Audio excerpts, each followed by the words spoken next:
Mga bata, Maayong buntag, ma'am. Clarice, lead the prayer. The name of the Father, the Son, the Holy Spirit. Amen. Amahan namo nakas ka langit, pagdaygon mo ngalan, umabot ka namo among giharian, matuman ang imong pagbuot dinhi sa yuta maingon sa langit.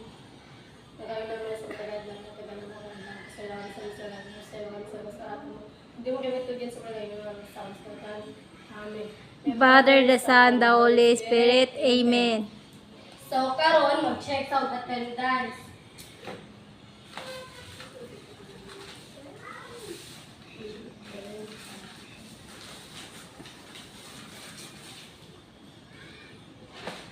Borgador.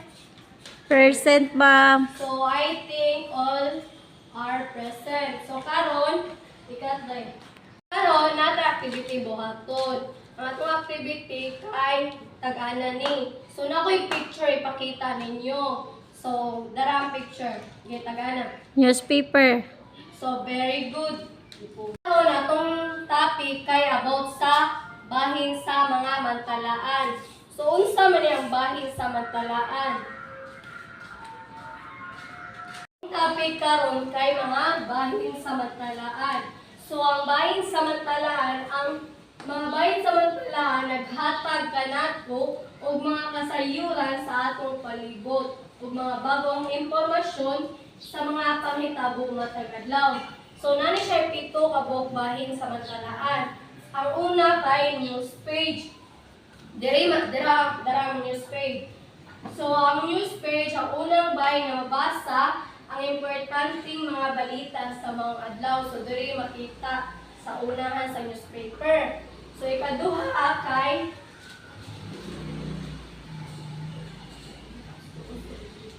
editorial. So, ang editorial page, kini ang mga bahin samantala nga nagtigsulat, ipadala sa iyang idea o opinion. So, diri makita ang editorial page. So, diri student. So, ang entertainment page, gilangkuban sa mga sinuwat nga mulingaw o mapahibalo sa inadlaw kalihukan sa idolo nga artista. Mo ni siya, diri makita like any bias, nangayog sorry sa surgery nga nabash, mo nang entertainment page. So, ang sunod guys, sports page. Ang sports page, ang bahin nga mabasa ang may tungod sa sports. So, diri na makita ang mga sports like basket, volleyball, bisag unsa nga sports na diri na makita sa kinalasan. So, ang sunod kay classified ads. Naghatag og impormasyon mahitungod sa bag-o nga produkto, trabaho o mga panginahanglan. So, diri na makita. Dara, wala nagkadimaw ko newspaper. So, diri na makita. Sunod kay obituaries. Mubalita sa bagong detalye sa mipano ng mga tao o impormasyon sa umaabot nga lubong. Mga dira ang mga nangapanaw na, dira na mga matay. Mga kasayuran may tungod sa negosyo o panginabuhian. So, na word nga business, mo na siya gihislutan og mga negosyo o panginabuhi sa isa katao or isig katao. Mo na siya. So, mo na mga bahin samantalaan, pito ka buok. So, ang una, news page. Second, editorial page. Third, entertainment page. Fourth, sports page.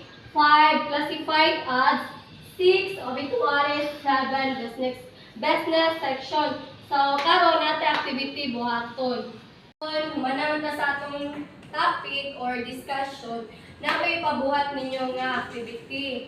So, inyo ni isuwat sa inyong notebook, sa NTV notebook.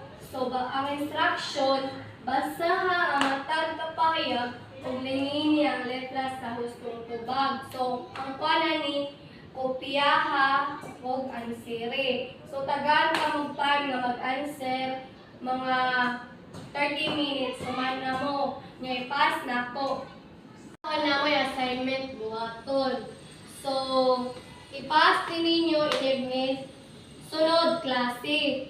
So, ang instruction or direction sa inyong assignment nga kwaderno, isuwat ang mga bahin samantalaan o ang polo or description. So, that's all for today, class.